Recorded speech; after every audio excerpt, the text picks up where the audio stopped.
The mountain is you.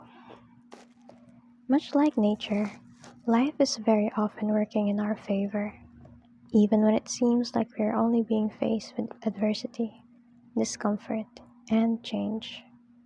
As forest fires are essential to the ecology of the environment, really, opening new seeds that require heat to sprout and rebuild a population of trees, our minds also go through periodic episodes of positive disintegration or a cleansing through which we release and renew our self concept. We know that nature is most fertile and expansive at its perimeters, where climates meet and we also transform when we reach our edge states, the points at which we are forced to step out of our comfort zones and regroup, when we can no longer rely on our coping mechanisms to help distract us from the problems in our lives. It can feel as though we've hit rock bottom. The reality is that this sort of awakening is what happens when we finally come to terms with the problems that have existed for a long time. The breakdown is often just the tipping point that precedes the breakthrough, the moment a star implodes before it becomes a supernova. Wow. The mountain is you, just as mountains just as a mountain is formed when two sections of the ground are forced against one another, your mountain will arise out of coexisting but conflicting needs. Your mountain requires you to reconcile two parts of you, the conscious and the unconscious, the part of you that is aware of what you want, and the part of you that is not aware of why you are still holding yourself back. Historically, mountains have been used as metaphors for spiritual awakening, journeys of personal growth, and of course, insurmountable challenges that seem impossible to overcome when we are standing at the bottom. Like so much of nature, mountains provide us with an inherent wisdom about what it will take to rise up to our highest potential. The objective of being human is to grow. We see this reflected back to us in every part of life.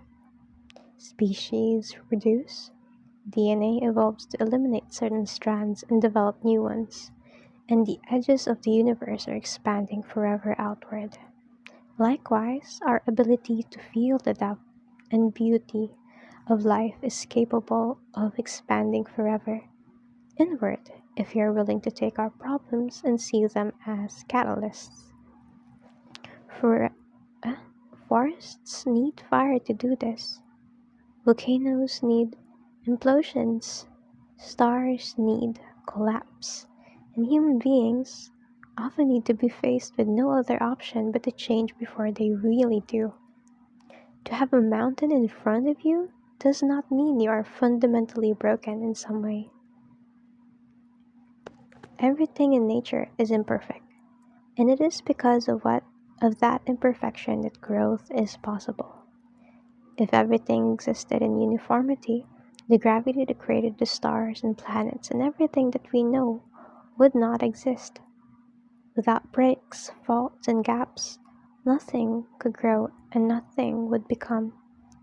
The fact that you are imperfect is not a sign that you have failed. It is a sign that you are human. And more importantly, it is a sign that you still have more potential within you.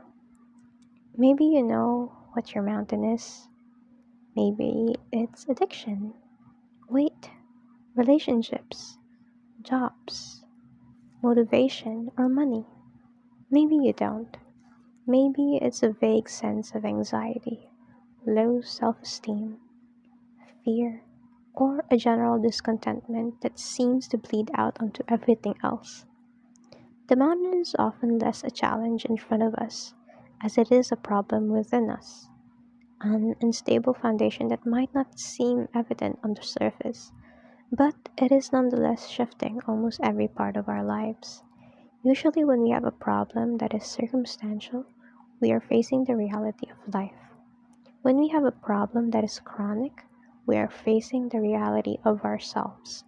We often think that the face of a mountain means to face life's hardships, but the truth is that it is almost always because of the years we have spent accumulating tiny traumas, adaptations, and coping mechanisms, all of which have compounded over time.